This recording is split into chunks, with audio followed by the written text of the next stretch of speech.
Voltei aqui, pessoal. Fiz um pedal agora de manhã de 60 quilômetros. Eu fui até uma cidade aqui próxima, Balneário Camboriú.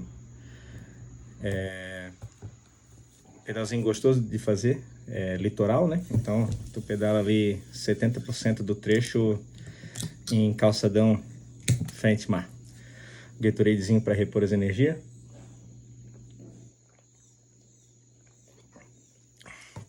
Essa camiseta que eu tô aqui de San Holt era o pedal que estava organizado para a gente fazer em 2020. Em junho de 2020, que seria o nosso inverno, o início do verão da Europa, mas não deu para fazer. Devido à pandemia, os nossos voos foram cancelados, foi bem no auge da pandemia, digamos assim, né? Então não foi possível fazer esse pedal. Nós iremos fazer um voo e nós iremos fazer as 6 capitais aqui da Europa. Aqui, ó. Iríamos sair de Copenhague. Na verdade, o nosso voo era Florianópolis para Frankfurt. E depois faria outro voo de Frankfurt para Copenhague, né? Depois faria de bike. Nós iríamos comprar bike lá também. Aí faria Copenhague. De Copenhague iria a Berlim, na Alemanha. Copenhague, Dinamarca. Berlim, Alemanha. Depois iria para Praga, na República Tcheca. Depois nós iríamos atravessar para Áustria. Iríamos até Viena, na Áustria. E aí de Viena nós iríamos seguir caminho pela Eurovelo 6. Nós iríamos fazer então a 7 descendo e depois a 6 atravessando. De Viena a gente iria para Bratislava, capital da Eslováquia, e depois ia para Budapeste, capital da Hungria. Ia dar em torno de 1.500, 1.600 quilômetros em média, né? Passeio aí, um pedal aí para 18, 19 dias. Sempre a gente tem que ter uma margem de segurança, né? Nós estávamos num grupo de 10 pessoas. Mas eu quero falar um pouco para vocês da primeira experiência, que foi muito marcante na minha vida. E eu tinha feito poucos pedais, eu não era um ciclista, eu andava de bicicleta aí, uma vez ou outra fazia 10 km, 15. E o meu pedal preparativo foram 3 pedais de 45 km aqui na região de Morro. E esses pedais a gente demorava em torno de 8 horas para fazer essa quilometragem, que tinha que descansar e não aguentava. A bike também era uma bike mais simples, não ajudava. Só para mostrar aqui que eu tô com o bonezinho do Jalapão. Eu tive aí em Palmas e fiz o Jalapão agora, dessa última vez, foi em outubro do último ano. Então faz aí cerca de 90 dias atrás eu tava aí na região. Aí eu trouxe esse bonezinho do Jalapão de recordação. E então eu tinha o preparo muito, muito pequeno, né? Então, chegando lá nos primeiros dias, o primeiro, segundo, foi assim 60, 70, 80, já começou a estafar, começou a cansar, era plano, mas em vez de quando tinha uma subidinha. Mas como tudo era muito novidade, então tava indo, né? Então a gente comprou, como eu tinha falado antes, a gente comprou bicicleta lá no parque, na Vila Olímpica de Munique. A gente conheceu um pouco a cidade de Munique e de lá foi saindo. Mais ou menos eu tinha a ideia do mapa na minha cabeça. Então, de Munique até que era para nós encontrar a ciclovia Eurovelo 6, que foi a ciclovia que a gente fez ao redor do rio Danúbio, ela estava mais ou menos na mente as cidades que eu precisava ir e não tinha um roteiro preparado, né? Não sabia onde que ia comer, não sabia onde que ia dormir, era tudo a base assim do improviso, deixar a coisa acontecer. Tinha uma ideia, tinha um norte, mas ia curtindo e ia aproveitando, né?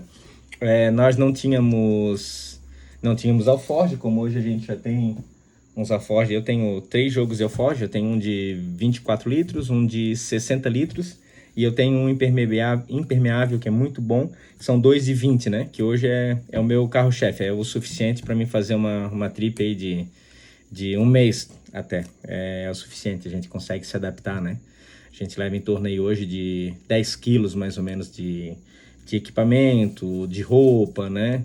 E tudo mais para uma viagem, né? O 10 quilos assim é bem no limite, assim, né? Tem que ser um pouco minimalista porque muito peso vai fadigando também, né?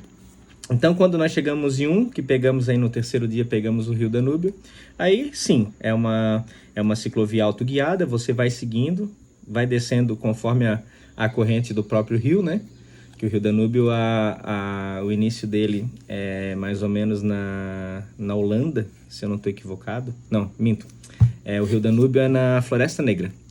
Ele nasce na Floresta Negra, na Alemanha, na Baviera, né? O estado da Baviera. E ele corta 10 países fazendo fronteira natural e ele desemboca, a foz dele é na Romênia.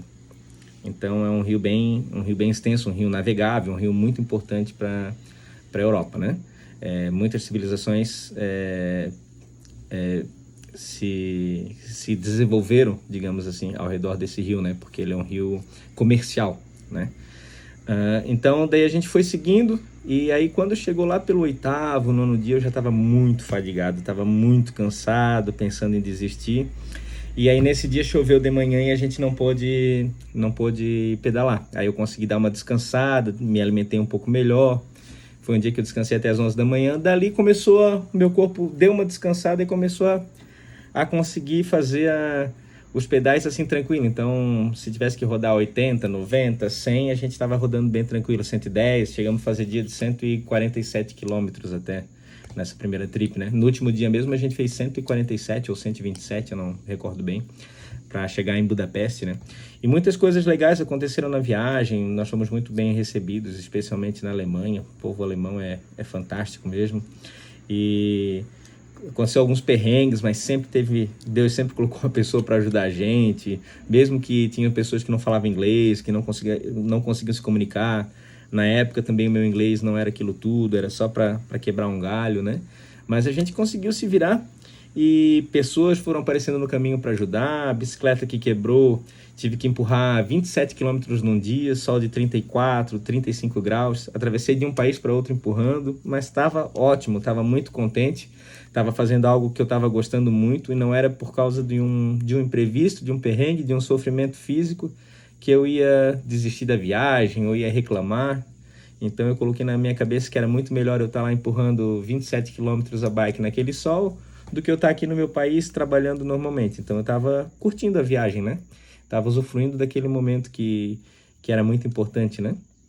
E bicicletas que quebraram rolamento, pneus que furavam e às vezes os remendos não funcionavam, ciclista marinheiro de primeira viagem e tudo mais. Mas foi uma experiência bem bacana, a gente conseguiu chegar em Budapeste, fizemos em torno de 1.500, 1.600 quilômetros de viagem, regressamos bem, ninguém ficou doente, foi perfeito, assim, sabe? Teve os perrengues, mas foi perfeito. E aí na segunda viagem, daí foi em 2019, daí a gente fez deixa eu pegar aqui a camisa do roteiro. A gente fez a rota do Rio Reno. Eram para ser 6 países, a gente acabou acrescentando a Bélgica ainda, né? Tá aqui, ó. Rio Reno, 15. O Rio Reno, ele é um rio importante também da Europa. Ele nasce nos Alpes suíços. Ele nasce próximo de Overpass, em Andermatt, Suíça. Ele é a 2.400 metros de altura, é a nascente do Rio Reno, e ele desce e desemboca em Roterdã, onde tem o porto ali bem próximo de Amsterdã, tem o porto de Roterdã, é onde desemboca o Rio Reno. E o Rio Reno também ele vem descendo, ele vem fazendo uma fronteira, né? Ele sai dos Alpes da Suíça e logo mais ele já se direciona para fazer fronteira com Liechtenstein. É um país muito pequeno da Europa, um país com menos de 50 mil habitantes, menos de 100 quilômetros quadrados de país, mas riquíssimo. Os maiores banqueiros da Europa são de lá. Então é um país muito organizado. Para ter uma ideia, é mais limpo que a Suíça. E a Suíça é muito limpo. Funciona muito bem. E lá é mais ainda. É o plus do plus lá. É muito, muito, muito legal. E ele vai fazendo fronteira natural, né? Tem pontes lá que são maravilhosas, aquelas pontes cobertas que você passa, que são pontes que sobreviveram à Primeira, à Segunda Guerra Mundial, pontes que foram instauradas para cobrar tributos, por isso que elas eram cobertas, onde faziam as passagens, né? E na zona do euro, né, da União Europeia, as fronteiras dos países, em grande parte, estavam liberadas. Agora deu um probleminha por causa do coronavírus, algumas estavam com barreiras, né? Mas geralmente você, para sair da Suíça para entrar em Liechtenstein, ou da Suíça para a Alemanha, da Alemanha para a França, não importava. Você não precisa fazer fazer trâmite de aduana. Então, igual você sair de Porto Nacional, atravessar a ponte e ir para Palmas, por exemplo, né? Você vai e volta a hora que você quiser. Então, né, as fronteiras lá estavam funcionando assim. Então, daí a gente desceu até Liechtenstein, andou um pouquinho por dentro do país, e a gente saiu da Suíça, desceu ali os Alpes. Na segunda noite a gente terminou de sair da Suíça nesse período, daí entramos em Liechtenstein e acabamos vindo a dormir na Áustria, porque lá é muito próximo assim os países, né?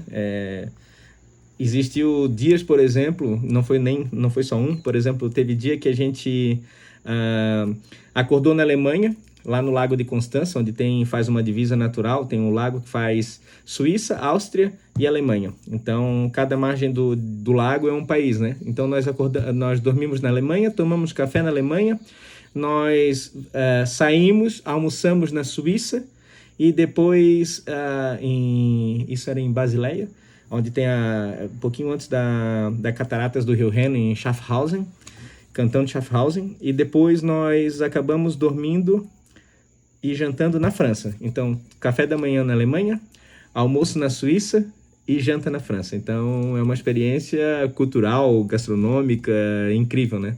Porque você pega uma bagagem, você vê as coisas como funcionam lá na Europa, assim, é uma experiência bem bacana. E nós fomos descendo, né? Fomos descendo o Rio Reno, né? Adentramos na França, fomos para Estrasburgo, uma cidade maravilhosa da França, né? O povo francês é um povo um pouco mais difícil, mas a fronteira com a Alemanha é bem tranquilo, bem bom, assim. E a gente rodava aí das 7 da manhã, parava para café, parava para mercado para tomar água, para comprar iogurte, para comprar um chocolate, fazia um almoço bem leve, salada, frango, salada e carne, assim, nada muito pesado, não sentava em restaurante para comer, a gente ia no mercado, comprava tudo com muita qualidade, pegava um cantinho lá numa praça, sentava para comer assim, às vezes no próprio mercado tinha um cantinho, né? E a gente ia indo. Quando o sol estava muito a pico, às vezes a gente parava, tipo 2 da tarde, a gente parava até mais 5 para dar uma relaxada, uma descansada. Às 5 horas pegava para fazer mais 50, 60 quilômetros até chegar no hotel. Chegava no hotel 7h30, alguma coisa assim. 8, aí tomava um banho, dava uma relaxada. 9 horas, pessoal, vamos sair para jantar? Vamos sair para jantar. Aí nós saímos pela cidade de bike também para jantar. Fazia mais 20, mais 30, até 40 quilômetros a gente chegou a fazer mais de noite para jantar e para conhecer a cidade. Então, assim, ó, era cansativo, mas era muito prazeroso, entendeu? Então, e você chegava cansado, mas não via o outro dia o momento de pegar a bike de novo para conhecer mais coisas, para fazer mais coisas, porque realmente era muito, muito, muito legal. Muito legal. Tinham cidades que ela era tão preparada para bicicleta que ela chegava a ter ciclovias com sinaleira exclusiva para bike. Então tinha uma ciclovia se encontrava com a outra, um cruzamento só de bike, por dentro de bosque e tudo mais. Chegava a ter sinaleira para bike, porque realmente na Europa bike é vida, tá? Todo mundo tem uma bicicleta ou 2 ou 3, eles são apaixonados pela bicicleta.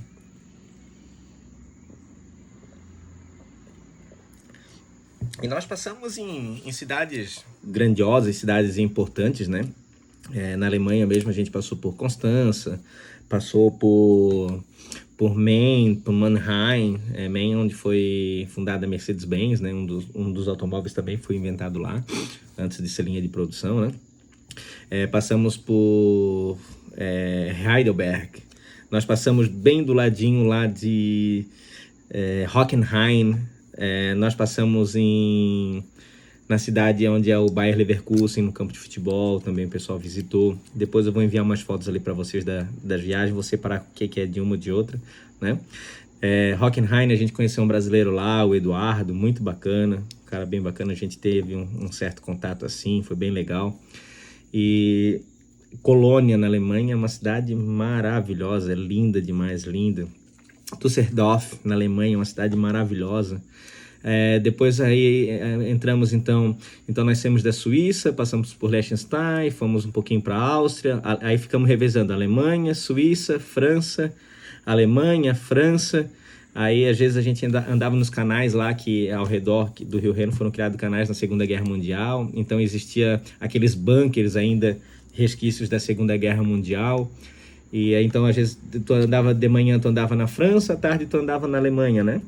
E ia nesse sentido. Aí quando saímos da Alemanha, nós entramos na Bélgica, resolvemos adicionar esse país. Eu vi que valia a pena a gente conhecer. Então nós fomos para Bruxelas, capital da Bélgica. Foi muito bacana também, foi muito válido, um lugar bem bonito, um lugar bem cultural, né? Sofre um pouquinho com uma invasão que está acontecendo silenciosa na Europa, né? Tá existindo uma grande imigração silenciosa na Europa, então isso está deturpando um pouquinho, está estragando um pouquinho a cultura deles, e a Bélgica é um país que está sofrendo bastante com isso, né? França, Bélgica, né? Eu ainda fico sempre com a Alemanha, que para mim a Alemanha é um país, é um Brasil melhorado. Eu costumo falar que a Alemanha é um país melhorado, é um país bem bacana. E aí nós daí saímos da Bélgica, saímos de Bruxelas, passamos em outra cidade que era muito bacana, bem pertinho ali de Bruxelas, caminho, e fomos até Amsterdã. Aí quando chegamos a Amsterdã, nós acabamos ficando 3 ou 4 dias lá, acho que foi 4 dias, 3 noites, para curtir a Amsterdã, né? É uma cidade que eu super recomendo, é uma cidade totalmente voltada pro turismo de bicicleta, pro cicloturismo, né? O cicloturismo é uma coisa muito bacana, é uma coisa, nossa, é bem legal. É uma forma de você vivenciar coisas diferentes, é uma experiência diferente, né? Hoje eu tenho 2 bicicletas, mas se eu for fazer um cicloturismo, por exemplo, né? Se for fora, que eu tive a oportunidade novamente de ir para a Europa, por exemplo, eu vou comprar uma bicicleta lá, uma bicicleta simples e vou curtir e vou trazer ela como troféu, como eu trouxe essa, né? Então, eu acho que não importa a bicicleta que você tem, não importa a desculpa que você dá, o que você precisa é ter um pouco de determinação, precisa ter um pouco de persistência, precisa ter um pouco de foco e saber o que você quer. Se você quer começar a pedalar, você começa devagarzinho, fazendo seus 15, seus 20, seus 30, e a consistência vai te dar força para ti, daqui um dia tá fazendo teus 50, teus 100 sem cansar, fazer todo dia 100 km, fazer todo dia 200 km, tem gente hoje que faz todo dia 600, 700 km que vive da bicicleta, né? Então, não existe barreira, né? Então, deixar um pouco a desculpa de lado, dizer que a minha bicicleta é simples e não dá para andar com isso ou com aquele, isso é história. Você precisa só se manter em movimento, né? A vida é como andar de bicicleta. É necessário se manter em movimento. Mas é isso aí, eu acho que eu consegui abordar um pouquinho, né? Desejo bastante saúde para vocês. Um ano aí com muitos pedais para vocês, né? Que vocês possam aproveitar esse esporte que é um esporte coletivo, um esporte de saúde. Não esquecer das regras de segurança, andar sempre na mão, andar com capacete, né? De preferência, né? Para você nunca se machucar, é bom você andar com sapatilha, é bom andar clipado. Isso evita que você tenha um desgaste, uma diferença entre joelhos e quadril e tudo mais, né? E se você tiver alguma dúvida, pode fazer contato comigo, tá bom? O meu Instagram é leandros.sc, tá bom? Segue lá. Um abraço.